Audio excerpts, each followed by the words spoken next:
Bonjour à tous, bienvenue sur Anews Sécurité pour une nouvelle émission Top Sécu. Alors la foi est l'élément précurseur de toutes nos idées. C'est un prolongement de l'esprit, nous disait notre cher Charlie Chaplin. Alors justement, pourquoi ces mots ce matin?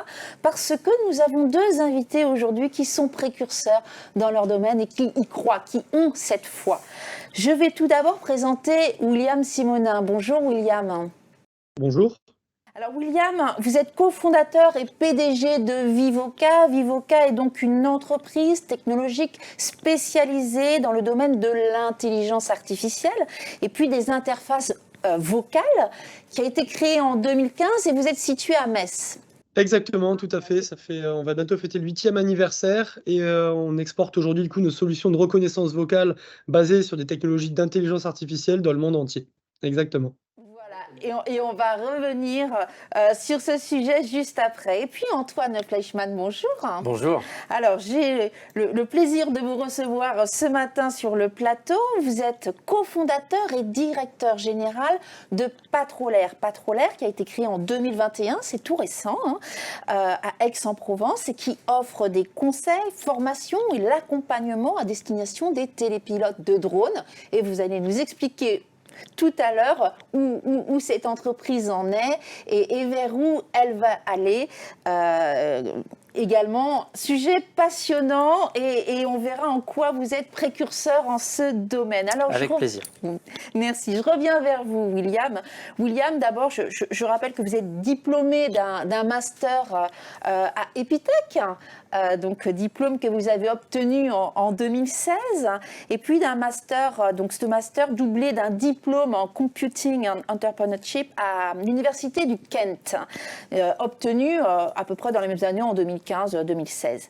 Donc j'ai envie de dire pourquoi je rappelle ceci et pourquoi je rappelle le Kent, parce que tout se passe en Angleterre. Ce début se passe en Angleterre et pourquoi? Parce qu'un jour, vous aviez du temps et vous allez au ciné et vous tombez en admiration devant Tony Stark, le héros du film Iron Man, qui utilise une intelligence artificielle nommée Jarvis.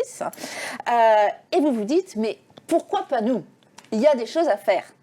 Exactement. Bah voilà, c'est un bon début de storytelling, tout à fait. Je suis avec mes associés du coup à l'époque en Angleterre. On est en fin du coup de notre cursus scolaire.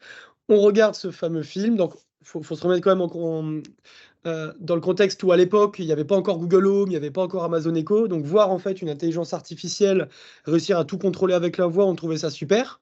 Donc, on s'est dit du coup naïvement, on va aller sur Internet et on va en acheter un pour l'appartement. On a commencé à chercher, on a vu que ça n'existait pas, alors on s'est dit, bah, on n'a rien à perdre, on va se lancer, on va le faire. Et c'est là qu'en fait l'aventure entrepreneuriale de Vivoca a débuté. On est retourné du coup en France, on a intégré un incubateur qui s'appelle Synergie, qui était géré par Michel Onfray du coup dans notre région. Et de fil en aiguille, on a essayé de faire notre propre Jarvis qui a amené à énormément du coup de problématiques dans cette aventure pour faire de Vivoca du coup ce qu'on est aujourd'hui. Donc ça a été effectivement une belle histoire où on a été assez précurseur, en tout cas dans le discours, dans l'évangélisation de cette technologie.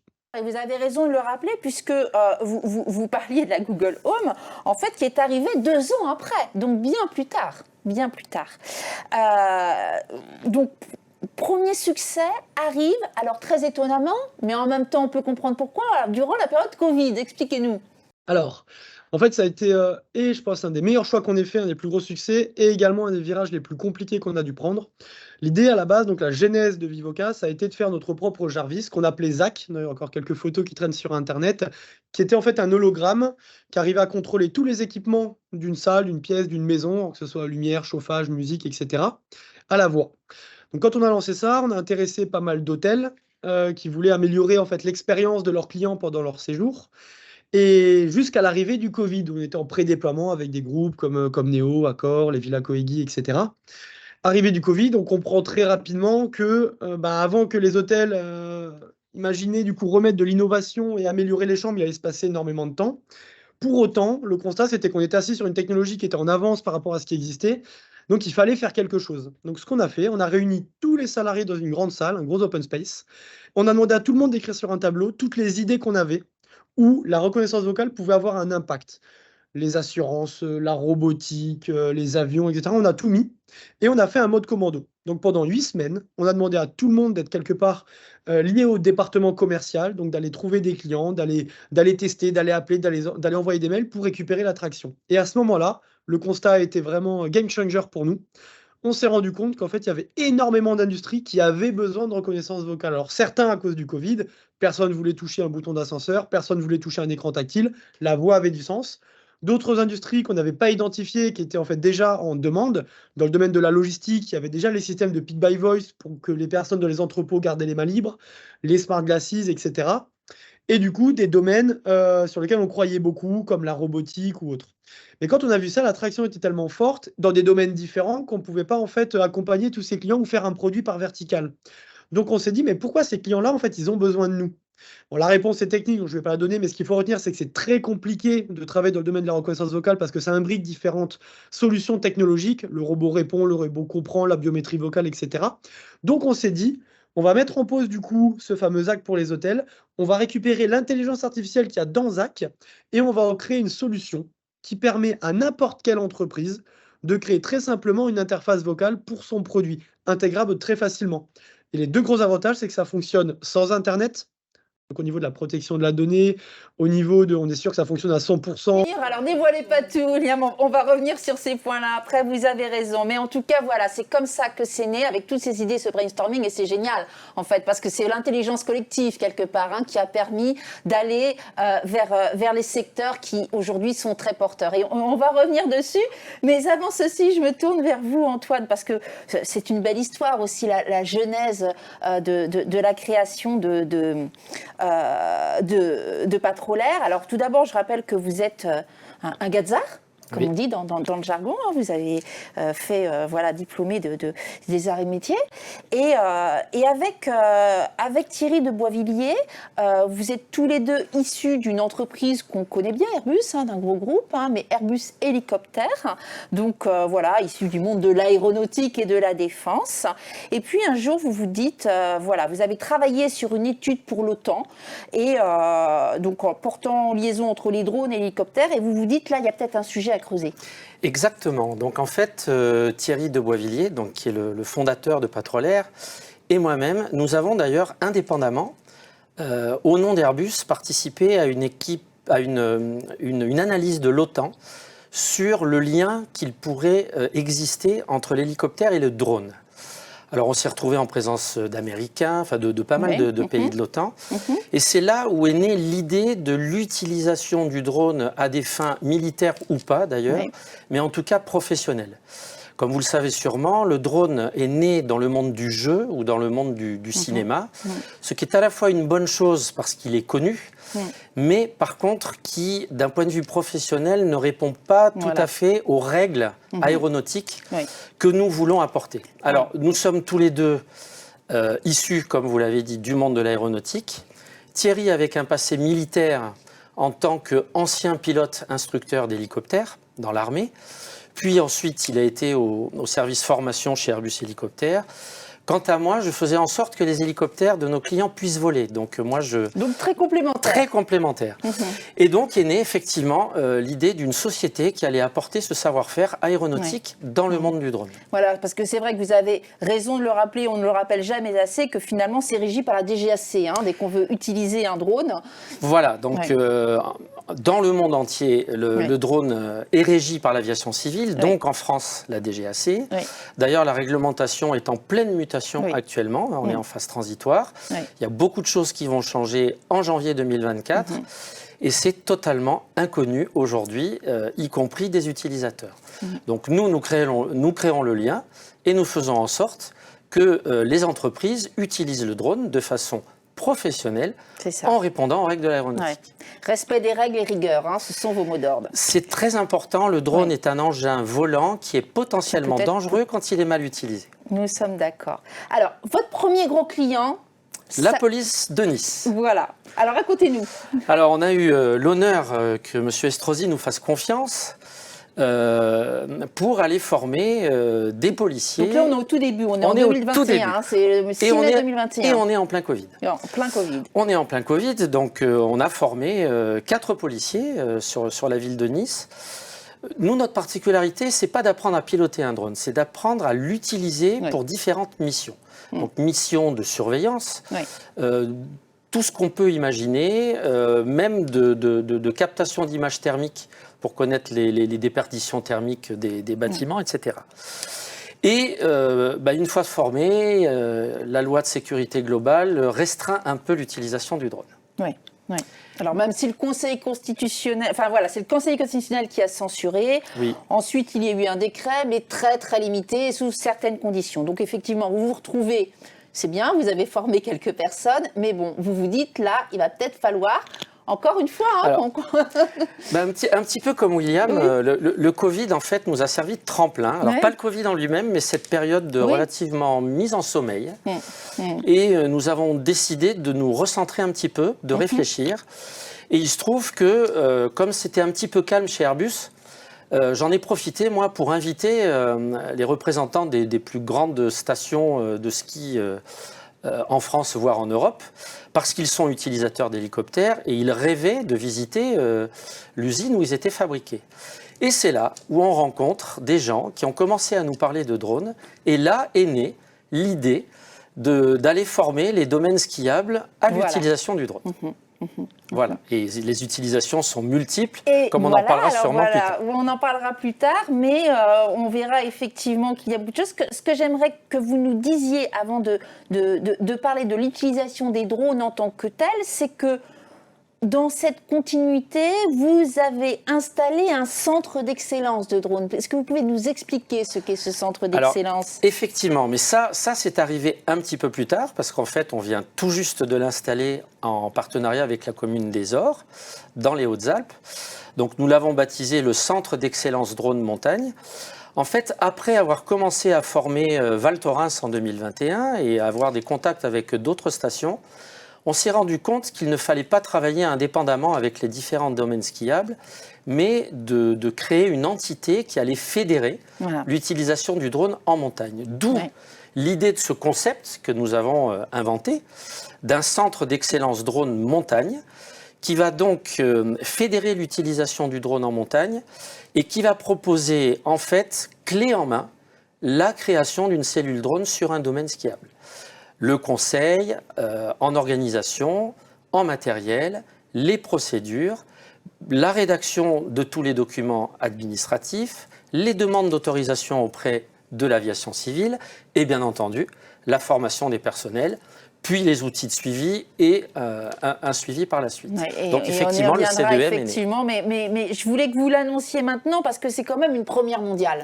Absolument. Et je trouvais qu'il était important de l'annoncer, mais on reviendra effectivement aussi sur ce sujet tout à l'heure en montrant quels sont les avantages de ce centre d'excellence drone et vers où vous allez aussi demain à ce sujet. Alors, première mondiale, la mondialisation, aller vers l'extérieur, c'est également quelque chose qui vous importe, William. Alors déjà, cette technologie vocale, elle a un avantage, elle a l'avantage de fonctionner en 42 langues, je crois.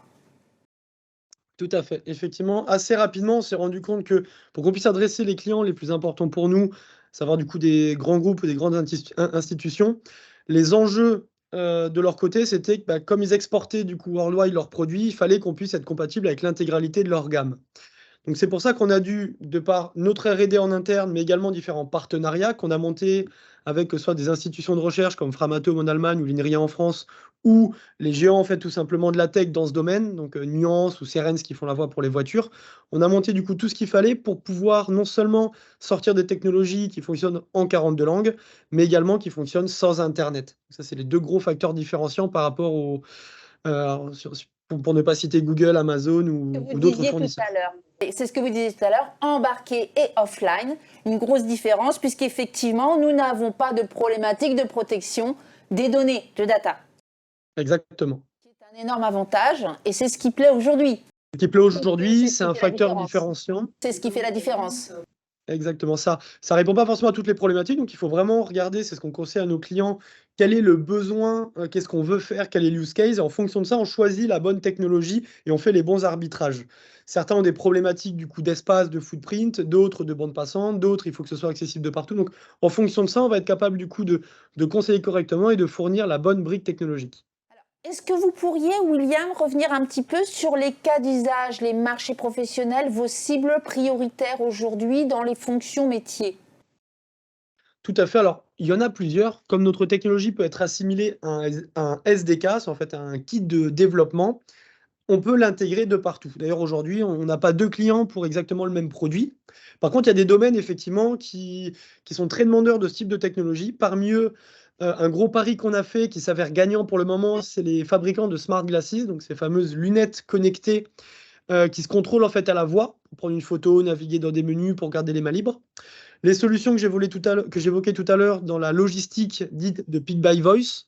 Donc là, encore une fois, on va être sur tout le personnel du coup de maintenance qui doit faire des comptes rendus, qui doit faire une succession de tâches pour les accompagner dans leur métier au quotidien. Mais également des domaines un peu plus atypiques comme la défense. Donc la défense où bien évidemment l'enjeu de maîtrise de la donnée, alors que ce soit pour du voice control dans des sous-marins ou dans d'autres secteurs qui n'ont tout simplement pas accès à Internet et où la donnée est ultra sensible. Donc là, il y a un vrai enjeu et de souveraineté et de fonctionnalité. On doit être sûr d'assurer un service à 100%. Mais on va retrouver également, du coup, la robotique et le domaine du healthcare, de la santé, de plus en plus pour du gain de temps, de la remontée du coup de feedback ou du contrôle d'équipements standards. Ça peut effectivement intéresser beaucoup de monde d'un point de vue professionnel, hein, puisque on est sur du B2B, je le rappelle. Hein. Alors j'aimerais que, parce qu'on est sur News Sécurité, j'aimerais que vous reveniez sur l'aspect, vous avez parlé de la défense, mais de la sécurité, parce que finalement, quelque part, ça sert aussi à l'authentification de la reconnaissance vocale. Donc elle peut avoir d'autres usages, tels que le contrôle d'accès, la fraude, j'imagine. Tout à fait. Alors en fait, dans notre kit de développement, on va retrouver différents types de technologies. Le TTS, le speech to text, qui permet au robot, au système de parler. L'ASR, Automatic Speech Recognition, qui permet au robot de comprendre, ce qui va vous enlever les bruits de fond, ce qui va comprendre la phrase, etc., etc. Et l'une d'entre elles, c'est la biométrie vocale. La biométrie vocale peut servir à deux choses. L'identification de locuteur, quand il y a par exemple une dizaine de personnes qui parlent, on les connaît déjà, et on va vouloir savoir qui parle à quel moment, ou de l'authentification. Donc l'authentification va vraiment permettre au système de vérifier si vous êtes bien la personne que vous prétendez être. De la même façon qu'on va voir un système de footprint, d'empreinte digitale ou de mot de passe, juste avec votre voix, en fait, on arrive à récupérer différentes informations, pas uniquement ce que vous avez dit, mais est-ce que c'est bien vous qui l'avez dit, en plus de à peu près l'âge que vous avez, si vous êtes un homme ou une femme, l'émotion que vous avez, il y a énormément d'informations. Et cette fameuse authentification va permettre, par exemple dans le domaine bancaire, pour des personnes qui vont faire pas mal de virements téléphoniques quotidiens à partir d'une certaine somme, de vérifier est-ce que la personne qui nous appelle, son empreinte, on va dire vocale, correspond bien à l'empreinte vocale qu'on a enregistrée. Ça va peut-être pas couper directement l'appel, mais on pourra, si c'est pas le cas, remonter une alerte de potentiellement il y a une fraude. Donc ça va être utilisé pour pas mal de choses. En plein développement, je suis certaine que vous aurez effectivement beaucoup d'acteurs et qui vont regarder avec attention cette émission et ça va leur donner des petites idées et qui vont sûrement vous contacter parce que j'en connais ô combien, surtout dans le domaine bancaire, comme vous disiez, qui cherchent aujourd'hui des solutions. Et enfin, dans d'autres acteurs également, mais effectivement, on le voit bien, hein, la fraude aujourd'hui, si on peut authentifier la voix de la personne, va résoudre pas mal de problèmes dans l'avenir. Voilà. Antoine, je me tourne vers vous. Donc, on parlait tout à l'heure voilà, du fait que vous formiez les télépilotes hein, sur des actions bien précises, des missions bien précises. Est-ce que vous pourriez nous décrire un petit peu ces différentes missions ? Alors, dans le domaine de la montagne, les missions sont très nombreuses et on n'est sans doute pas au bout de la liste parce qu'au fur et à mesure, des idées émergent. La première mission à laquelle on pense, c'est sauver des vies. Oui.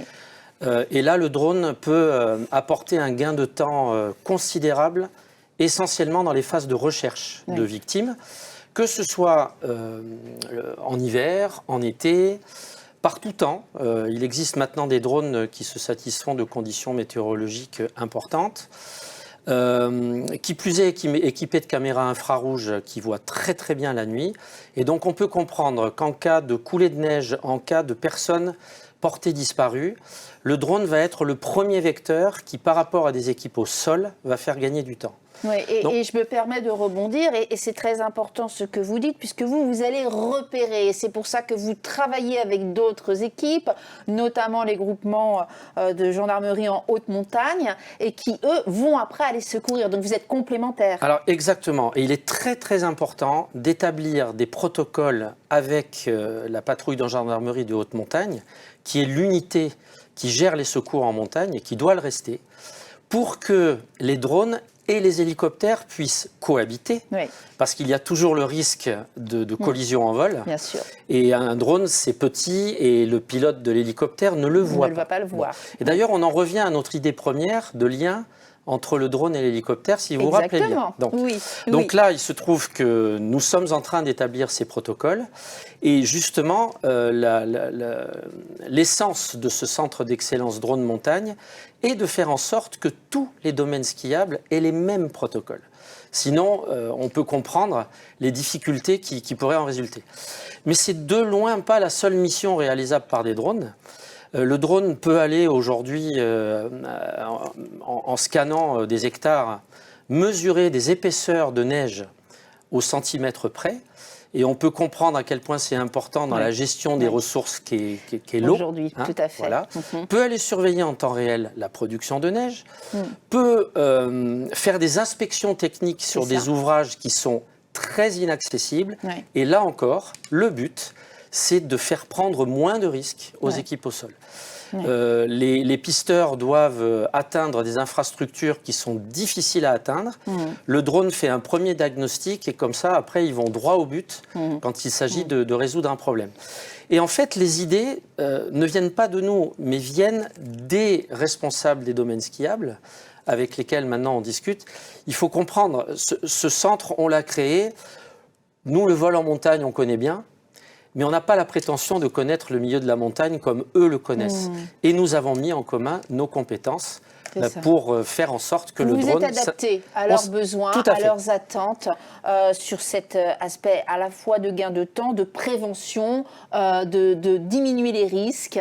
Et en brainstormant, là encore, finalement, c'est en échangeant, en mutualisant et en écoutant les acteurs qu'on arrive à de beaux résultats comme ceci. Alors, de tellement beaux résultats que vous ne vous arrêtez pas juste dans cette station, une très belle station soit, mais aujourd'hui, vous avez d'autres projets, d'autres ambitions. Alors déjà, notre ambition n'est pas... On s'est installé en partenariat avec la commune des Ors parce qu'on voulait se rapprocher de la montagne. Notre société est basée à Aix-en-Provence, mais et on veut faire travailler des personnes en local. Donc nous, notre ambition, bien sûr, est de couvrir les massifs montagneux. On ne va pas s'arrêter aux Alpes, etc. Donc on va créer après des centres, des sortes de satellites dans les domaines. Nous comptons dupliquer ce concept sur l'île de la Réunion. Qui a à la fois... Pour d'autres raisons. Parce que là-bas, il n'y a pas de ski. Alors, il n'y a pas de ski, il y a des volcans. Mais il y a un volcan qui culmine à plus de 3000 mètres d'altitude où il y a beaucoup de difficultés.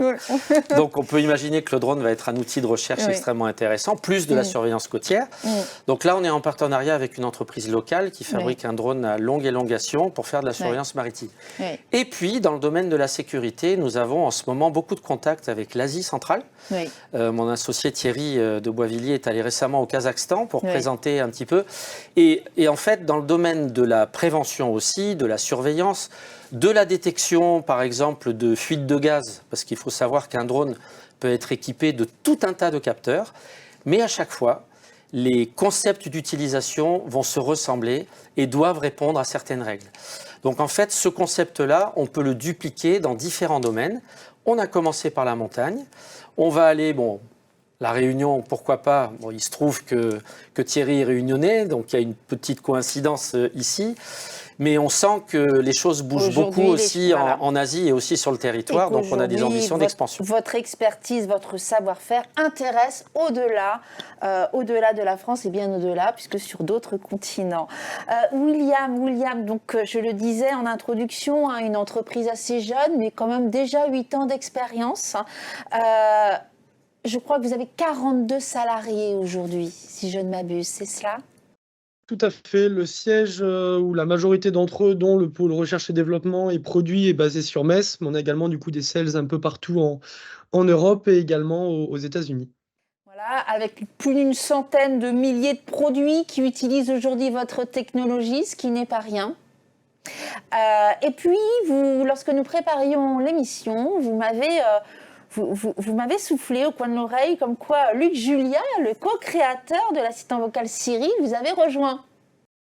Effectivement, alors, on a eu un gros point en commun avec Luc, c'est que en fait on partage la même vision. Donc, même si lui il avait commencé des années du coup avant Vivoca, donc il avait déjà du coup il avait déjà insufflé que la reconnaissance vocale allait vraiment être présent dans notre quotidien. Donc c'est ce qu'on disait également au début de Vivoca. Alors aujourd'hui, c'est plus un sujet. On en a tous dans nos smartphones, nos ordinateurs, nos voitures, peut-être nos smart speakers si vous en avez un là chez vous. Et on sait qu'il y a encore un long chemin du coup à parcourir avant qu'il y ait une démocratisation qui soit totale et des use cases qui soient de plus en plus avancés et utiles. Et c'est pourquoi, en échangeant avec Luc, on lui a proposé de nous rejoindre. Et ça fait, je crois, 2 ou 3 ans qu'on a démarré la collaboration avec lui. Pour aller se développer encore, aller encore plus loin vers l'international. Tout à fait. Mais en plus, c'est également là que Luc Julia nous aide à faire un tremplin intéressant parce qu'en tant que co-founder de Nuance ou que créateur de Siri, il a déjà du coup déployé dans le monde entier plusieurs types de technologies, dont du mass market principalement. Pour nous, c'est un gros enjeu. Aujourd'hui, 70% de nos chiffres est fait à l'international. On va accorder de plus en plus d'efforts pour aller aux US parce que alors, déjà, leur approche à l'innovation, leur approche au risque est différente en termes d'innovation que ce qu'on peut avoir en Europe. C'est dommage, mais c'est un fait. Et également, c'est là qu'on a nos clients avec le plus gros potentiel. Alors, certains pays d'Asie également. Et voilà, il y a quelques pays d'Europe également, comme l'Angleterre et l'Allemagne, qui sont pas mal. Mais on voit qu'il y a des stades de maturité qui sont différents, que ça prend du temps en fonction des catégories d'entreprises. Et l'international, pour nous, est obligatoire. À l'heure où l'on parle d'écologie, en plus vous êtes une génération où on parle encore davantage d'écologie. En quoi votre produit aujourd'hui, vos solutions, on pourrait dire qu'elles ont cet aspect, elles ont pris en compte et vous avez pris en compte cet aspect écologique?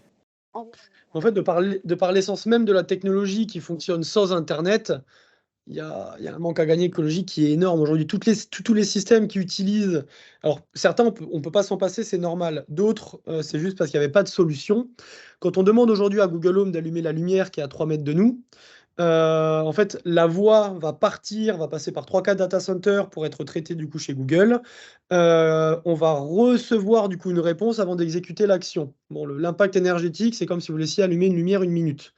Grâce à notre système en embarqué, ça sort même pas de la maison.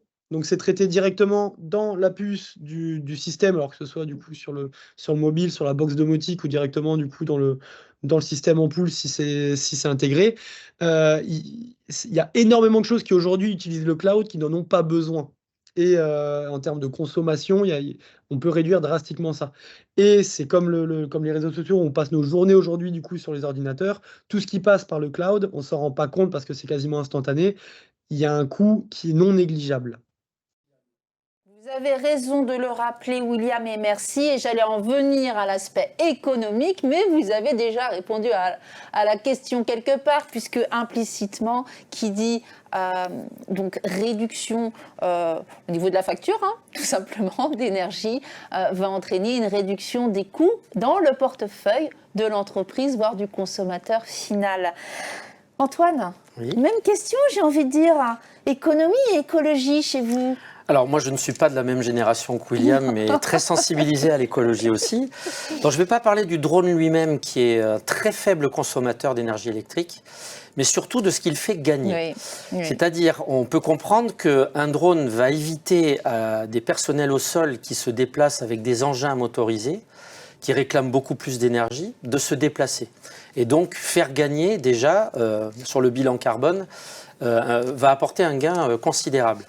Par ailleurs, on en parlait tout à l'heure, les domaines skiables surveillent la production de neige, qui est l'objet de très très grands débats, et on ne va pas rentrer dans ce débat-là. Donc consommation d'énergie, il faut des pompes, consommation d'eau. Le drone va détecter en amont des anomalies qui conduisent à du gaspillage de cette énergie, et donc l'économiser.